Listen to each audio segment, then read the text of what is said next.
నమస్తే, welcome to our channel. నేను మిరిషి. ఇక ఈరోజు మనతో పాటు ఉన్న డాక్టర్ ఎవరు అంటే the best vascular surgeon. Vascular surgeon అంటే చాలా మందికి తెలియకపోవచ్చు. అసలు ఈ వాస్కులర్ అంటే ఏంటి, దీంట్లో ఎలా ఉంటాయి, దీని ట్రీట్మెంట్ ఎలా ఉంటుంది అనే దాని మీద మనకు క్షుణ్ణంగా వివరించడానికి మనతో పాటు ఉన్నారు డాక్టర్ సంజీవరావు గారు, సీనియర్ బెస్ట్ వాస్కులర్ సర్జన్. వారితో మాట్లాడదాం. సార్ నమస్తే.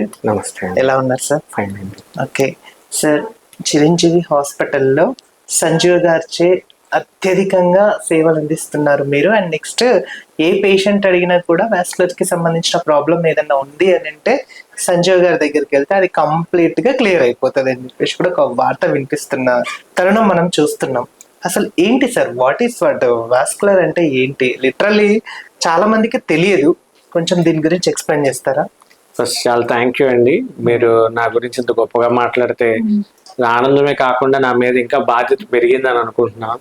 ఎందుకంటే చాలా మంది ఆ నమ్మకంతో వస్తారు. ఇందాక ముగ్గురు పేషెంట్స్ కూడా అదే మాట, సార్ మిమ్మల్ని మీ గురించి తెలిసి మేము ఆ నమ్మకంతో ఒక పేషెంట్ కర్నూలు అవతల నుంచి వచ్చారు, ఒక పేషెంట్ కర్ణాటక నుంచి వచ్చారు, రాయచూరు అవతల నుంచి, అలాగా డిఫరెంట్ ఎక్కడెక్కడి నుంచో వాళ్ళ పేరు తెలుసుకొని వస్తాం అనేది. నేను అదే చెప్పాను, అమ్మ మీరు ఆ నమ్మకంతో మీరు నా దగ్గరకు వచ్చినప్పుడు నేను కూడా అలాగే ట్రీట్ చేస్తానని చెప్పాను. సో ఫస్ట్ అసలు మన వాస్కులర్ సర్జరీ అంటే ఏంటి? సో వాస్కులర్ సర్జరీ అంటే ఇది రక్తనాళాలకు సంబంధించిన బ్రాంచ్. ఓకే, అంటే రక్తనాళాలు అంటే ఏంటంటే మనకి రక్తం పైనుంచి కింద వరకు మంచిగా గుండె నుంచి కిందకి సరఫరా అవ్వాలి. సో దీనిలో రక్తనాళాలు ఎక్కడన్నా బ్లాక్స్ ఉన్నట్టయితే చేతులకు కానీ కాళ్ళకు వెళ్ళే రక్తనాళాలు కానీ, మెయిన్ అయోర్టా అంటాం, అంటే పెద్ద రక్తనాళం, గుండె నుంచి వచ్చే అతి పెద్ద రక్తనాళం అయోర్టా, దానిలో మార్పులు కానీ ఇలాంటివి ఏమున్నా కూడా మనం ట్రీట్మెంట్ చేసేదాన్ని వాస్కులర్ సర్జరీ, ఆర్టీరియల్ డిసీజెస్ అంటాం. సో రెండు అంటే ఈ ఆర్టీరియల్ డిసీజ్ ఎందుకు వస్తాయంటే షుగరు, బీపీ, స్మోకింగ్ ఇలాంటి వాళ్ళల్లో ఎక్కువ వస్తాయి. పోస్ట్ కోవిడ్ ఏరాలో కూడా ఎక్కువగా వస్తున్నాయి. ఓకే, సో అందుకని ఈ రక్తనాళాలకు సంబంధించిన ఎటువంటి ప్రాబ్లం, డయాబెటిక్ ఫుట్ కానీ గ్యాంగ్రీన్ కానీ అన్నిటికీ మనకి ఆర్టీరియల్ డిసీజెస్ లో ట్రీట్ చేస్తాం. ఇవి కాకుండా రెండో డిసీజెస్ ఏంటంటే వీనస్ డిసీజెస్, అంటే కింద నుంచి రక్తం పైకి వచ్చే వాటిలో సమస్య. కామన్ గా మనకి ప్రతి నలుగురిలో ఒక ఇద్దరికి నుంచి ముగ్గురికి ఎఫెక్ట్ అవుతుంది కామన్ గా వారికోస్ వెయిన్స్ అనే సమస్య. సో ఇది వీనస్ డిసార్డర్ అన్నమాట. అంటే చెడు రక్తంలో రక్తం సరఫరా మంచిగా పైకి వెళ్ళకపోవటం వల్ల ఉబ్బులు కింద తయారై అందరికీ కనిపించాలంటే బయటకు కనిపించాల్సిన అవసరం లేదు, లోపల కూడా ఉంటాయి. అలాంటప్పుడు మనకు వాస్కులర్ సెంటర్కి వచ్చినట్టయితే చిన్న స్కాన్, డాప్లర్ స్కాన్ అని ఉంటుంది. అలాంటి స్కాన్తో మనము ట్రీట్మెంట్ ఫస్ట్ అసలు ప్రాబ్లం ఏముందో డయాగ్నోస్ చేసి దానికి అనుగుణంగా ట్రీట్మెంట్ కూడా చేస్తాం, లేజర్ కానీ గ్లూ ట్రీట్మెంట్. నెక్స్ట్ వచ్చి డీవీటీ అంటే డీప్ వెయిన్ లో థ్రాంబస్, అంటే సడన్ గా ఉన్నటువంటి కాలు వాసిపోవటం, నొప్పి రావటము. ఎక్కువ ఇది పోస్ట్ ప్రెగ్నెన్సీ ఉన్న వాళ్ళల్లో, స్మోకింగ్ ఉన్న వాళ్ళల్లో, డయాబెటీస్ వీళ్ళల్లో ఇలా జరుగుతూ ఉంటుంది. ఎక్కువ కదలకుండా మొబైల్గా ఉన్న లాంగ్ జర్నీ చేస్తున్న వాళ్ళలో ఈ సమస్య కూడా మనం చాలా అత్యాధికమైన చిన్న ట్రీట్మెంట్, నీడిల్తోనే ట్రీట్మెంట్ ఉంటుంది. ఫార్మకో మెకానికల్ థ్రాంబోలైసిస్ అంటారు, యాంజియోజెట్ ట్రీట్మెంట్ కూడా మనకి అన్ని చిరంజీవి హాస్పిటల్ అందుబాటులో ఉంచాం. రైట్ సార్, నేను ఒక ఫ్యూ మంత్స్ బ్యాక్ ఒక పేషెంట్ అడిగాను అనమాట. అంటే ఆల్సో నాకు తెలుసు ఆ అబ్బాయి బెంగళూరులో ఉంటారు. సో ఆ అబ్బాయికి కూడా సేమ్ ఇదే ప్రాబ్లం. చాలా హాస్పిటల్ తిరిగినా కూడా అంత సెట్ కాలేదు. నేను చిరంజీవి హాస్పిటల్, కేపీహెచ్పిలో ఒకటి చిరంజీవి హాస్పిటల్ ఉంది, డాక్టర్ సంజయ్ గారి చేత కొంచెం ట్రీట్మెంట్ చేయించుకుంటే మంచిగా అయింది అని చెప్పేసి అంత పేషెంట్ కాన్ఫిడెంట్ గా చెప్తున్నారు. అంత నమ్మకం మీరు ఎలా ఇస్తారు అసలు? నమ్మకం అనేది నేను ఇవ్వడం కన్నా వాళ్ళు నా మీద అలాగా చాలా మంది నమ్మకంతో వస్తారు. రెండు, మనం చేసే సర్జరీస్, మనం చేసే ట్రీట్మెంటే వాళ్ళకి ఆ నమ్మకం ఇస్తుంది.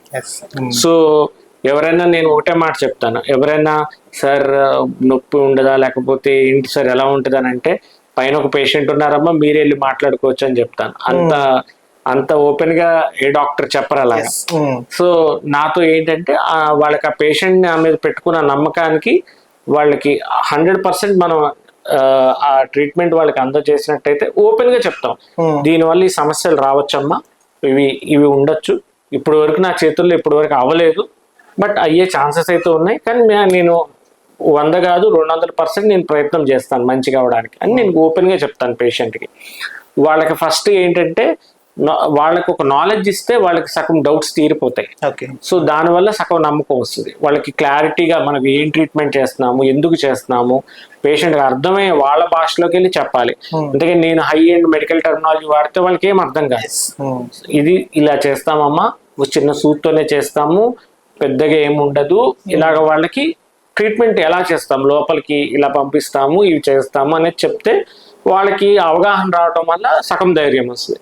మిగతా సగం ధైర్యం అనేది మన ఎక్స్పర్టైజ్ కానీ, మనకి ప్రీవియస్గా ఉన్న ఎక్స్పీరియన్స్ కానీ, లేకపోతే ప్రీవియస్గా ఉన్న సర్జికల్ టెస్ట్ అంటే వేరే దాంతో మిగతా వాళ్ళకి ధైర్యం అనేది వస్తుంది. ఇంకా భయపడిన వాళ్ళకి మనం ఆ భరోసా ఇవ్వాలి, నేను ఉన్నానమ్మా, నేను చూసుకుంటానని ఒకటే మాట చెప్తాను. So most of the people ఆ నమ్మకాన్ని అలా కంటిన్యూ చేస్తారు. Right sir. చిరంజీవి హాస్పిటల్స్ లో ఒక్క వాస్కులర్ డిపార్ట్మెంటే కాదు, చాలా డిపార్ట్మెంట్స్ అంటే like gynaecology and neurology, next cardiology, general physician, general surgeon, ఇవన్నీ కూడా అందుబాటులో ఉన్నాయని చెప్పేసి కూడా తెలిసింది. సో ఒక బ్రాంచ్ అంటే ఒక హాస్పిటల్ ని నడపడమే పెద్దగా ఇబ్బంది, అలాంటిది ఇంతమంది డాక్టర్స్ ని, ఇంతమంది పేషెంట్స్ ని, అండ్ ఒక పేషెంట్ దగ్గర మీరు ఆల్మోస్ట్ మినిమం చాలా టైం స్పెండ్ చేస్తారని విన్నాము. అసలు ఇది ఎలా పాసిబుల్ అవుతుంది అసలు మీకు? పేషెంట్స్ మీద మన దగ్గరకు వచ్చినప్పుడు వాళ్ళ నమ్మకంతో వచ్చారు కాబట్టి వాళ్ళకి మనం ఆ ప్రేమ చూపిస్తే వాళ్ళకు కూడా సగం అక్కడే జబ్బు తగ్గిపోతుంది. మనం ఎప్పుడైతే వాళ్ళతో ఓపెన్ గా చక్కగా మాట్లాడి వాళ్ళకి ఎప్పుడైతే నేను ఆ టైం స్పెండ్ చేసి వాళ్ళకు వివరిస్తానో సగం ట్రీట్మెంట్ అక్కడే అయిపోతుంది. వాళ్ళు చాలా మంది ఇదే చెప్తారు, సార్ మీ దగ్గరకు వచ్చి వెళ్ళిన దగ్గర నుంచి నాకు అసలు సగం జబ్బు తగ్గిపోయినట్టు ఉంది సార్ అని చెప్తారు. సో పేషెంట్స్ తో మనం వాళ్ళకి ఒక ప్రేమతో వాళ్ళకి అవగాహన కల్పించాలి. సో వాళ్ళకి ఎప్పుడైతే అది కల్పిస్తున్నామో వాళ్ళకి సగం ట్రీట్మెంట్ అక్కడే అయిపోతుంది. సో మిగతాది మీరు ఇందాక అన్నట్టు చిరంజీవి హాస్పిటల్ అంటే చాలా మంది వాస్కులర్ అని అనుకుంటారు, కానీ మిగతా స్పెషాలిటీస్ కూడా మనకి ఈక్వల్ గానే అన్ని అందుబాటులో ఉన్నాయి. సో ఎందుకంటే ఒక వాస్కులర్ ఉన్నప్పుడు దాంతో పాటు మన అనుగుణంగా అనుసంధానమైన డిపార్ట్మెంట్స్ ఉండాలి, కార్డియాలజీ, న్యూరాలజీ, ఇవన్నీ కూడా మనం మాకు టీమ్ ఆఫ్ డాక్టర్స్ ఉండడం చాలా ఐఎమ్ బ్లెస్డ్ అని చెప్పుకోవచ్చు. అందరు experienced, like physician 28 years experience NIMS నుంచి ఉన్నారు, డాక్టర్ సుందర్ అని, న్యూరాలజిస్ట్ ఉదయ్ సార్ అని ఉన్నారు, కార్డియాలజిస్ట్ కరణ్ గుప్తా సార్ అని ఉన్నారు. ఇలాగా అందరూ almost very experience doctors team ఉండడము, ఆర్థోపెడిక్ డాక్టర్ గారు రీప్లేస్మెంట్ డాక్టర్ వంశీకృష్ణ గారు కానీ, శిల్పా మేడం కానీ, డెర్మటాలజిస్ట్, ఇలా అన్ని డిపార్ట్మెంట్స్ ఉండడం ఏంటంటే మేము ఒక ఇంటర్నల్ కోఆర్డినేషన్ కూడా బెటర్గా ఉంటుంది. షుగర్ ప్రాబ్లంతో ఉన్న వాళ్ళకి వెంటనే ఫిజిషియన్ చూస్తారు, మిగతా ప్రాబ్లం ఇప్పుడు ఏదైతే న్యూరలాజికల్ స్ట్రోక్తో వచ్చిన ప్రాబ్లంకి నేను ట్రీట్ చేసిన న్యూరో ఫిజిషియన్ కూడా చూస్తారు. ఇలాగ అన్ని డిపార్ట్మెంట్స్ ఉండడం వల్ల మనకి ఒక హోలిస్టిక్ అప్రోచ్, అంటే వాళ్ళకి పూర్తి బాడీలో అంత ప్రాబ్లమ్ ని కూడా మనం ఒకే చోట ట్రీట్మెంట్ చక్కగా చేసుకొని వెళ్ళొచ్చు. అంటే చిరంజీవి హాస్పిటల్లో ఎలాంటి కైండ్స్ ఆఫ్ సర్జరీస్ ఉంటాయి? లైక్ అంటే ఇప్పుడు ఇన్ని డిపార్ట్మెంట్స్ చెప్పారు, ఇంకోటి ఏంటంటే అడ్వాన్స్ గా ఎక్విప్మెంట్స్ తో కూడా ఇక్కడ సర్జరీస్ కానీ అవి కానీ అన్ని ఫెసిలిటీస్ అవైలబుల్ గా ఉన్నాయని చెప్పేసి కూడా మార్కెట్ లో మంచిగా జోరుగా వినిపిస్తున్న పేరు, అసలు ఎలా చూడొచ్చు దాన్ని? మనం ముఖ్యంగా దీనిలో ఫస్ట్ టెక్నాలజీ గురించి మాట్లాడుకుంటే, మనము ఫస్ట్ ఇందాక మనం చెప్పాం కదా ఆర్టీరియల్ డిసీజెస్ అనేది. సో ఆ కార్డియోవాస్కులర్ రిస్క్ అసెస్మెంట్ కి మన దగ్గర ఆ వాస్కులర్ ల్యాబ్ అనేది ఉంటుంది. దానిలో ఏం చేయొచ్చు అంటే ఒక మనిషికి ముందుగానే ఆర్టీరియల్ ఏజ్ అంటే ఎంత రక్తనాళాలు వయసు ఎంత అవుతుంది అనేది కూడా మనం తెలుసుకునే పరికరాలు ఉన్నాయి. సో దాని వల్ల కానీ ముందుగానే మనం ఆర్టీరియల్ రిస్క్ ఫ్యాక్టర్స్ ని అసెస్ చేయొచ్చు. సో అలాంటి అడ్వాన్స్డ్ ఎక్విప్మెంట్స్ ఉన్నాయి.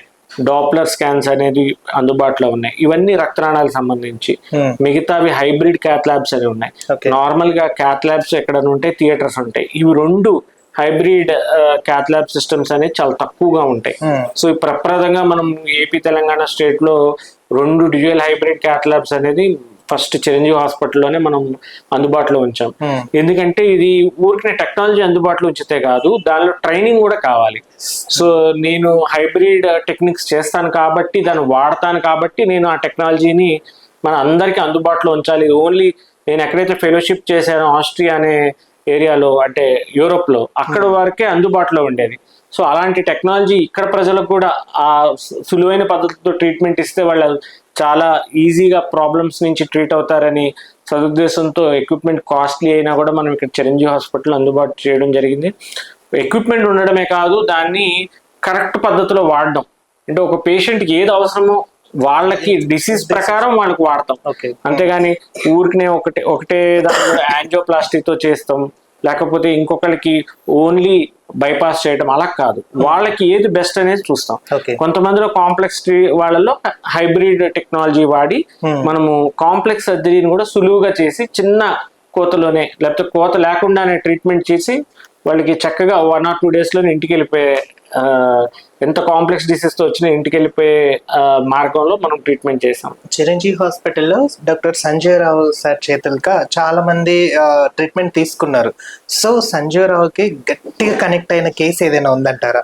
అంటే చాలా కేసెస్ ఉన్నాయండి. అందులో ఒక 2 బాగా కనెక్ట్ అయిన, నేను చాలా ఫీల్ అయ్యాను అని చెప్పేసి కూడా, అంటే కొంతమందికి ఉంటారు కదా స్పెసిఫిక్ గా, అట్లా మీకు ఏమైనా కనెక్ట్ అయిన మీ లైఫ్ ఇయర్స్ జర్నీలో? అలాంటివి చాలా కేసెస్ ఉన్నాయి. First early days of my career లో ఒక పేషెంట్ ఉన్నారు. ఆయన రైస్ మిల్ ఓనర్. ఆయన యాక్చువల్ గా ఊర్లో ఉన్న హాస్పిటల్స్ అన్ని తిరిగేశారు. తిరిగి నేను మాట్లాడేది అరౌండ్ ఒక 10 years బ్యాక్ విషయం. హైదరాబాద్ కానీ అన్నీ అయిపోయినాయి. సో ఎల్లారెడ్డి అని ఒక ప్లేస్ మనకి, అక్కడి నుంచి ఆయన. సో ఆయన అన్ని అయిపోయినాయి సార్, నేను ఓన్లీ ఆత్మహత్య చేసుకోవడానికి రెడీగా ఉన్నాను అని చెప్పి వచ్చారు మన దగ్గరికి. సరే నాకు ఒక ఛాన్స్ ఇవ్వండి, మీరు లేకపోతే అప్పుడే చేసుకుందరని చెప్పాను. నేను ట్రీట్మెంట్ చేసిన తర్వాత ఆయన ఎంత ప్రేమిస్తారంటే, నా ఫోటో కూడా ఇంట్లో దేవుడి గుడి పక్కన పెట్టుకొని ఆయన ఈ రోజు కూడా, ఇప్పుడు 50 మళ్ళీ వాళ్ళ పాప వాళ్ళందరూ కూడా ఇప్పటికి కూడా ప్రేమతో పలకరించడానికి వస్తారు. అలా ఒక కేసు. ఇంకొక చిన్న 23 years బాబు, అంటే 23 years ఆయన యాక్సిడెంట్, సడన్ గా కార్ స్టీరింగ్ వచ్చి ఛాతీకి యాక్సిడెంట్ అయింది. సో చాలా మంది ఏమనుకుంటారంటే అది ఓన్లీ కండకే డ్యామేజ్ అయింది, నొప్పి తీవ్రమైన నొప్పి, ఆయనకి ఎన్ని ఇవి పెట్టినా నొప్పి తగ్గట్లేదు. అప్పుడు మన దగ్గరికి రావడం జరిగింది. అప్పుడు ఇందాక మనం చెప్తున్నట్టు పెద్ద అయోర్టా అనే పెద్ద రక్తనాళం ఉంది. ఆ రక్తనాళానికి ఆ స్టీరింగ్ తగలడం వల్ల అది పగిలిపోయి ఇంకా అది చిట్లిపోతే ఒక 2-3 నిమిషాల్లో ఆయన చనిపోతారు. ఎందుకంటే పెద్ద గొట్టం అది హార్ట్ నుంచి వచ్చే. సో అతనికి ఒక ఛాలెంజ్ గా తీసుకొని హైబ్రిడ్ పద్ధతిలోనే ఈ మెడ నుంచి కెరోటిడ్ బైపాస్ చేసి దానికి స్టంట్ గ్రాఫ్ట్ అనేది వేయటం జరిగింది. సో అది చాలా ఛాలెంజింగ్ కేసు. అది వేస్తున్నప్పుడేమో రక్తం పలచబడే ఇంజెక్షన్ ఇవ్వాలి, అది ఇవ్వగానే అది పగిలిపోయి బ్లీడింగ్ అయిపోద్ది. సో దాన్ని ఆపడానికి వరకు మనం ఎలాగా అని ఆలోచించి హైబ్రిడ్ పద్ధతిలో అప్పటికప్పుడు వెంటనే ఆ గొట్టం వేయంగానే ఇంజెక్షన్ ఇచ్చి ముందే బైపాస్ చేయడం జరిగింది. సో తను ఇప్పుడు మ్యారేజ్ చేసుకొని మొన్న వాళ్ళ వైఫ్ తో వచ్చి, సార్ ఇలా నా మ్యారేజ్ కూడా అయింది, మీరు నా వైఫ్ తో కూడా మాట్లాడండి, తనకు కూడా చాలా అనుమానాలు ఉంటాయి కదా, పెద్ద ఆపరేషన్ గా ఉంది. వాళ్ళ వైఫ్ కూడా ఫిజియోథెరపిస్ట్, తను కూడా ఒక డాక్టర్ ఫీల్డ్ లో ఉన్న అమ్మాయి. సో తనకి ఎక్స్ప్లెయిన్ చేయండి సార్, తనకు కూడా ఇవన్నీ పెద్ద పెద్ద థింగ్స్ కదా, తను ఏదో భయం పెట్టుకుంటుందంటే ఎక్స్ప్లెయిన్ హిమ్. వాళ్ళు అలా చాలా హ్యాపీగా ఉండి ఇంకా స్టిల్ ఈ ఫాలోఅప్ లో ఉండి వెళ్ళడం అదొక ఛాలెంజింగ్ కేసు. అలాగా చాలా మందికి 2 కాళ్ళు తీసేయాలన్న కేసెస్ కూడా, రాజమండ్రి నుంచి ఒక ఆవిడ వచ్చి తీసేయాలన్న కేసెస్ కూడా మనం కాపాడడం, ఎన్నో నెంబర్ ఆఫ్ కేసెస్ అలాంటి చాలా. నా టెస్టిమోనియల్స్ లో మీరు డైరెక్ట్ పేషెంట్స్ మాట్లాడినే ఉంటాయి, వాళ్ళు ఆనందంగా చెప్తారనమాట. ఒక కేసు అలాగే రాజమండ్రి నుంచి వచ్చి, ఎవరైతే కాళ్ళు తీసేయమని ఎంతమంది డాక్టర్లు చెప్పారో వాళ్ళ అందరి దగ్గరికి వెళ్ళి మళ్ళీ చూడండి డాక్టర్ గారు, నేను నడుచుకుంటూ వచ్చాను మీ హాస్పిటల్కి అని చెప్పడం. ఇంకా వారికోస్ వెయిన్స్ అయితే ఎంతో 10 ఏళ్ళ నుంచి పుండ్లు పడిపోయి మానకుండా ఇబ్బందులు పడి వాళ్ళల్లో చాలా మంది ట్రీట్మెంట్ చేశాను. సో వాళ్ళు ఎంతో మంది హ్యాపీగా ఉండడం, ఇబ్బంది నుంచి బయటపడము, నార్మల్ వర్క్స్ చేసుకుంటాం, అలాంటి డైలీ నేను చూస్తుంటానండి. మీకు సో మెనీ అవార్డ్స్, అంటే ఎన్నో అవార్డ్స్ చాలా మంది ప్రెజెంట్ చేశారు సార్. నేను ఇందాక డిస్ప్లే మీద చూశాను. ఇన్ని అవార్డ్స్ ఉన్నా కూడా కొంతమంది డాక్టర్స్ కి ఇంకో విధంగా ఉంటుంది, కానీ మీరు మాత్రం కూల్ గా, హానెస్ట్ గా, ఆఖరికి ఏ పర్సన్ వచ్చినా సరే కానీ కూర్చోబెట్టి ట్రీట్మెంట్ ప్రాపర్ పద్ధతిలో చేయించి హ్యాపీనెస్ చూసేదాకా వదలరు అని ఒక మంచి పేరు ఉంది. ఎందుకు అసలు అలా సెలెక్ట్ చేసుకున్నారు? అంటే యాక్చువల్ గా మాది అంతా మెడికల్ బ్యాక్గ్రౌండ్. మా నాన్నగారు సర్జన్. సో ఒక ట్రైబల్ ఏరియాకి వెళ్ళి గుంటూరు అనే సిటీ నుంచి జంగారెడ్డిగూడెం ఆ రోజుల్లో ఏమీ ఉండేది కాదు ఫెసిలిటీ. ఒక ట్రైబల్ ఏరియా అది మొత్తం ఏజెన్సీ ఏరియా. సో సిటీ నుంచి అంత ఏజెన్సీకి వెళ్ళి ఎవరు ప్రాక్టీస్ చేద్దామని అనుకో. ఆయన సేవా దృక్పథంలో డాక్టర్ చిరంజీవి గారు ఆ ఏరియాకి ఆల్మోస్ట్ ఫస్ట్ డాక్టర్ అనుకోవచ్చు. సో అలాంటి ఏరియాకి వెళ్ళి ఎన్నో గ్రామాలు దత్తత తీసుకొని వాళ్ళకి చాలా వేల సర్జరీస్ చేయటం కానీ, వాళ్ళ బాగోగులు అన్నీ చూడడం కానీ అలా అన్నీ చేసేవాళ్ళు. సో డాడీ ఇచ్చిన ఇన్స్పిరేషన్ అని అనుకోవచ్చు. సో ఎన్ని రోజులైనా మనకి మిగతావన్నీ మర్చిపోతాం, కానీ ఒక పేషెంట్ని ఆనందంగా ట్రీట్ చేసింది మాత్రం ఆ రోజు మనం అస్సలు మర్చిపోలేము. అది హ్యాపీగా మనం ఆ రోజు రాత్రి కూడా అలా హ్యాపీగా నిద్రపడుతుంది, అది ముఖ్యం. సో చిన్నప్పటి నుంచి చెప్పడము మరేమో అది ఫీల్డ్ లో నేను ఉండడం, స్టిల్ ఈ రోజు కూడా నాకు నిద్రపోయే ముందు పేషెంట్స్ అందరూ బాగున్నారా లేదా అనేది గుర్తుకొస్తుంది. వాళ్ళందరికీ 12 అయినా 1 గంట అయినా నా పేషెంట్స్ అందరూ ఓకే. ఇప్పుడున్న నేను సర్జరీ చేసిన వాళ్ళందరూ హాస్పిటల్ అడ్మిట్ అయినా, అంటే నేను చాలా కార్పొరేట్ హాస్పిటల్లో కూడా ట్రీట్మెంట్ చేస్తాను మన చిరంజీవి హాస్పిటల్తో పాటు, ఎందుకంటే కాంప్లెక్స్ సర్జరీస్ కి వెళ్తుంటాను. అక్కడ ట్రీట్మెంట్ అయినా కూడా వాళ్ళందరూ బాగున్నారా లేదా అని ఒక ఇది అయిన తర్వాతే నాకు నిద్రపోతాను. రైట్ సార్, ఫైనల్ గా ఇంకా హాస్పిటల్ ని ఎలా ముందుకు తీసుకెళ్దాం అనుకుంటున్నారు? అంటే ఇంకా ఇప్పుడున్న డిపార్ట్మెంట్స్ కాకుండా ఇంకా ఏదైనా అడిషనల్ గా యాడ్ చేసే అవకాశం ఏమైనా ఉందంటారా చిరంజీవి హాస్పిటల్స్ లో? ఇప్పుడు వాస్కులర్ తో పాటు ఇతర మల్టీ స్పెషాలిటీ విభాగాలు కూడా అన్ని అందుబాటులో ఉంచడము. మిగతావి ఛాలెంజింగ్ కేసెస్ కూడా కిడ్నీ ట్రాన్స్ప్లాంటేషన్స్ కానీ చాలా మంది ఇబ్బంది పడుతున్నారు. అలాంటివన్నీ ఫెసిలిటీస్ కూడా వాళ్ళకి అందుబాటులో ఉంచాలని, అంటే ఓన్లీ ఫారెన్ లోనే ఇది ట్రీట్మెంట్ అవుతుంది, ఇక్కడ అవ్వదు అన్న ట్రీట్మెంట్స్ కూడా అన్ని వాళ్ళకి ఇక్కడ అందుబాటులో ఉంచాలని ఉద్దేశం. లైక్ ఫైబ్రాయిడ్స్ కి నేను సర్జరీ లేకుండా ఎంబులైజేషన్ చిన్న సూట్ తో అయిపోతుంది, ఎంతో మంది హిస్టెక్టమీ చేయించుకుంటున్నారు, అలా లేకుండా చేస్తాము. వారికోసీల్ కి అలాగే చేస్తున్నాము. ప్రోస్టేట్ ఆర్టరీ ఎంబులైజేషన్ అంటాం, చాలా వెరీ ఫ్యూ సెంటర్స్ లో ఇవన్నీ ఉంటాయి. వారికోస్ వెయిన్స్ కి గ్లూ ట్రీట్మెంట్ అనేది ఒక అడ్వాన్స్డ్ ట్రీట్మెంట్ ఉంది. దాంతో పాటు క్లాక్స్ అనే ట్రీట్మెంట్ అందుబాటులో ఉంది. క్లాక్స్ ఉన్న వాస్కులర్ సెంటర్స్ చాలా వెరీ ఫ్యూ ఇన్ ఇండియా నేను చెప్పేది. సో దీంతో పాటు ఐవిఎల్ అనే intravascular lithotripsy peripheral artery only cardiac చేసేవాళ్ళు. సో పెరిఫెరల్ ఆర్టరీస్ లో కూడా చేయొచ్చు అని స్టార్ట్ చేసి ఫస్ట్ టైము దాన్ని ఇలాంటి ఛాలెంజింగ్ కేసెస్ లో ఆ టెక్నాలజీని యూజ్ చేసి చాలా మంది సక్సెస్ఫుల్ గా ట్రీట్ చేయడం జరిగింది. ఇలాంటి ఫస్ట్ టైం చేసిన కేసెస్ చాలా ఉన్నాయి. హైబ్రిడ్ ఐవిసి ఫిల్టర్ రిట్రీవల్ కానీ, ఐవిఎల్ కేసెస్ కానీ, new glue therapy first time మనం ఇంట్రడ్యూస్ చేయడం కానీ, ఇలాంటివన్నీ ఎన్నో న్యూవర్ టెక్నాలజీస్ మన చిరంజీవి హాస్పిటల్ నుంచి మనం ఇంట్రడ్యూస్ చేయడం చాలా ఆనందం. అండ్ అది చాలా మంది పేషెంట్స్ కి కూడా హెల్ప్ అవుతుందని నేను భావిస్తున్నాను. ఇంక ఇతర టెక్నాలజీస్ కూడా ఏమున్నా కూడా వాళ్ళకి మనము అవన్నీ కూడా అందుబాటులో ఉంచుతాం. Okay sir, thank you so much. Me valuable టైంని మా ఛానల్ కి కేటాయించినందుకు మీకు ప్రత్యేకంగా ధన్యవాదాలు తెలుపుతున్నాను. Thank you sir. చూసారు కదా, మీకు కూడా వాస్కులర్ కి సంబంధించిన లేకపోతే ఇంకేదైనా ప్రాబ్లమ్స్ ఉన్నా కూడా ఆల్ డాక్టర్స్ చిరంజీవి హాస్పిటల్స్ లో అందుబాటులో ఉంటారు. మీ హెల్త్ మీ చేతుల్లో ఉంది కాబట్టి don't neglect your health. A problem ఉన్నా సరే కానీ చిరంజీవి హాస్పిటల్ కి కన్సల్ట్ అవ్వండి. డాక్టర్ వాస్కులర్ కి సంబంధించిన ప్రాబ్లమ్స్ ఏది ఉన్నా సరే కానీ డాక్టర్ చాలా అంటే చాలా అద్భుతంగా ట్రీట్మెంట్ ఉండేది సంజీవ్ రావు సార్ చే. So don't miss. Thank you so much. మరిన్ని అప్డేట్స్ కోసం keep watching people media point. Like చేయండి, షేర్ చేయండి, సబ్స్క్రైబ్ చేయండి. మరిన్ని వీడియోల కోసం బెల్ సింబల్ పై క్లిక్ చేయండి.